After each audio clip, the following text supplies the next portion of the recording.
Hi all, hope you've been doing well. As you can see, this is not the zine video that I promised. I'm supposed to make a little zine tour showing all these zines that I made for the year so far. I promise you I was on track for that, but I just really wasn't enjoying any of the videos that I filmed, and I would just keep starting over. But don't worry, that video is still in the works. I'm just taking a break from it because sometimes you need to step away from a project to refresh your mind and come back to it later with better ideas. Instead, I have this video for you. Recently, I bought these two cute little green watercolor sketchbooks on Amazon. I like painting small, and a lot of my sketchbooks are big. I mainly use them to paint the designs for my products, so I don't really view them as a space to just have fun and experiment. I got these books to use as that space, and I made two paintings so far in the first one, as you saw in the beginning. One was a fantasy fairy nature girl, and the other was Eva Stratt from the amazing Project Hail Mary. Small tangent. I found out about Project Hail Mary from Tumblr because I kept seeing these artworks of a dude and a rock thing.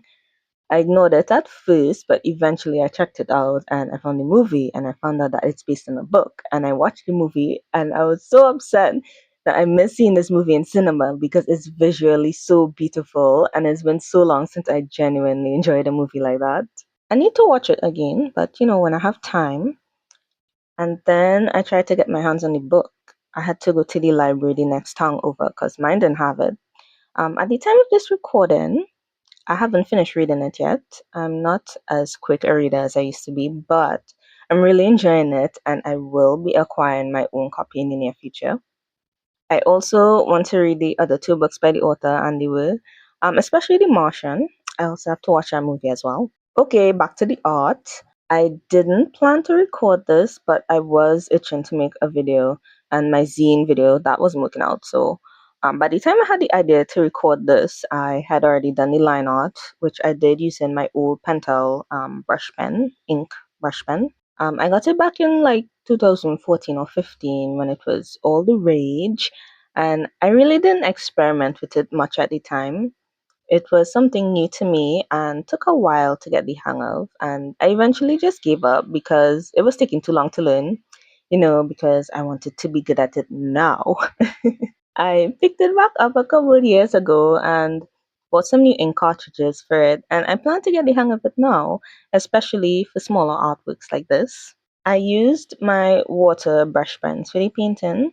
They're not as precise as my normal brushes, of course, and that kind of forces me to be less, tight with my painting, less of a perfectionist. A theme so far in this book is that I started my paintings with like a wash of colors and then I add the layers on top to add more depth to the painting. It looks very pretty, and in some areas, I was able to get this cool glowing effect. In my usual paintings, I don't really layer other colors like this, and this is why I wanted a space to experiment because look what I could do. I used my four watercolor palettes for this painting. I usually do for all of my paintings. And also, I use my metallic watercolors, which I haven't used in a while because metallics don't really show through very well on scans and photographs. And that's what I usually use for my products. I scan my artwork um, and photograph my artwork. So it was nice to, bust those open again. Her face was one of my favorite things to paint. Again, having fun with the layering of colors for the shadows and lights. I used a bright green and yellow for those lights, and I made her visible eye golden as well to add to the glowiness. To be honest, I have no idea what I was going to do with her hair. I didn't really want to paint each individual strand its own color or add a lot of shadows.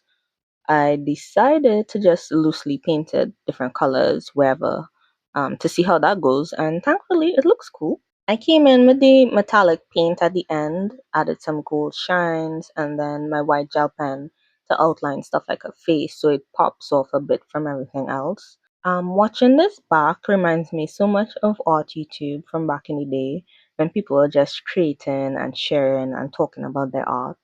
It also reminds me of one of the reasons why I've been struggling with what to post here. Because a lot of the artists I used to watch and just a lot of art videos here in general are less about the art and more about the business. And at first that was cool because we got to see how things were ran and were done. But that kind of content, while interesting, eventually just leaves you with a following of artists who are looking for advice for their art businesses and not really, the art lovers, the art buyers, the collectors, that artists really want. While you get a lot of views, you may find that your art doesn't really sell that well. And then the artists in response they pivot more into the business how-to videos and the teaching type videos as well, even if they don't really have much to teach. It's an attempt, I think, to add value to something that already has value, a different kind of value. The value of your art is that it's art and you made it. It did take me a long time to realize that this kind of art, this kind of business type content was attracting other artists, and that's why the artists making the content couldn't sell their art. Artists do buy art, but they also want to sell their own art. And if your advice videos could help them do that, well, that's all they're coming for. And I don't like making those kinds of videos. It forces me to film things I don't want to film, talk about things I have no idea about. I've technically been in business since I think 2016 and I've had to start over. I could tell you a lot about what not to do, but how is that helpful? I also don't want to teach, and I refuse to believe that I need to teach in order to quote unquote make money off my art. Nothing against teaching, but I believe it's something that you have to really want to do because your students deserve a teacher that enjoys introducing them to new knowledge. The original art YouTubers just filmed their process and talked about their art, and most of them who kept at it, they gained success and, went on to do other things pertaining to their art. And some of the ones that pivoted into the business and the how-tos, they've had success as well, but eventually started crashing because from my observation, a lot of business and how-to stuff, it demands more physically out of you. And, that's not good for the human body. That's how you get chronic illness.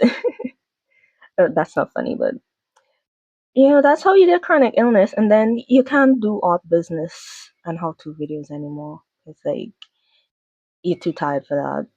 Anyway, all of that to say, I plan to mainly share my art process and thoughts behind, the creation of my artworks. Other types of videos, you'll see that when I decide to film and post it.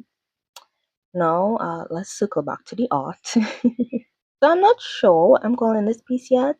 I'm thinking iridescent because of the rainbow of color. Don't worry, all of us will know what this piece is called because I will put the name in the thumbnail and I will post it on my various socials. Speaking of, let me list those. I have Instagram, which is at msdanigillustration. That is also the same on my Facebook, but I think I'll be retiring that one because no one my age and younger really uses Facebook. I mean, I don't even really use Facebook. I just use it to post my art. And since people my age and younger are the people that I my art is aimed at, I think for now I'll just stick with Instagram at Miss Dani G Art. My website, which is msdanigillustration.com/mdgart. One of my most important ones is my monthly Substack newsletter at msdanigillart.substack.com. I send it out every last Monday of the month at 6:30 p.m. Atlantic Standard Time. I do write about business stuff there, but I'm thinking of leaning more towards writing about my art and creative ideas and a little more about my life. I really don't like talking about business because it's very experimental at the moment, and I keep having to try something new when stuff doesn't work out, and I feel like I'm coming across as quite disorganized. So be prepared to read more about my art, especially stuff I don't show you here. My DeviantArt gallery, deviantart.com/msdanigillustration. I use this as my portfolio and you can see all of my art and galleries there. It needs to be a bit more organized, but that's a future task. And to get in contact, you can email me at msdanigillustration@gmail.com. All my links are below, check them out. At the moment, I do not have art for sale. I still need to organize. I plan for my first sales to be at an in-person market at the end of the year. And then in 2027, I should hopefully be set up online to start selling. I won't have a shop. It's not something I can afford right now, but I want to wait for people to place orders without having to go directly through me all the time. I am one person and I won't be available all the time, you know. Also, with international orders, I know tariffs are a thing. I've yet to look into them, so international orders are no go until I know what's up with tariffs. Um, Setting up a business is busy, busy, busy. So yeah, we're coming down to the end of the video. Thank you so much for watching. I hope you enjoyed. Let me know what you think. I'm human. I want some validation. Hopefully, when we next meet, it will be on the zine video. And right at the end of this video, I'll be doing a little mini sketchbook tour of the 2 other paintings I did in my sketchbook so far. And yeah, so that's it for now. Again, I hope you enjoyed. Thank you so much for watching, and I will see you in the next video. Bye bye. The bed by yourself? Well, no, I tell him, you like the bed? Yes. You don't like the bed? What did you do? Look. You trying to make yourself comfortable, bitch. Bitch, I don't want your bed. I bought it for you. Look, you like the bed. Oh, God. Go on there, baby, I told you. Coco? Oh gosh, Coco, you want a bed now too? Aren't You you? gotta get your bed too. Yes, Bridget, you like your new bed? Merry Christmas, Fiji. Look at him. I bought that for you. I am all shocked. You see, I made a good decision. And you see how big it is? It finished fluff up, yeah? I don't think so. Yeah. You want to tell him that? Mm-hmm. Oh. Yeah, he like the bed. And look how small he is. It's just, yeah, boy. The bed rabbit. Yeah. I didn't know he was that small and the bed was that big. I told you that big dog. I said Yeah. Well, it's a good size.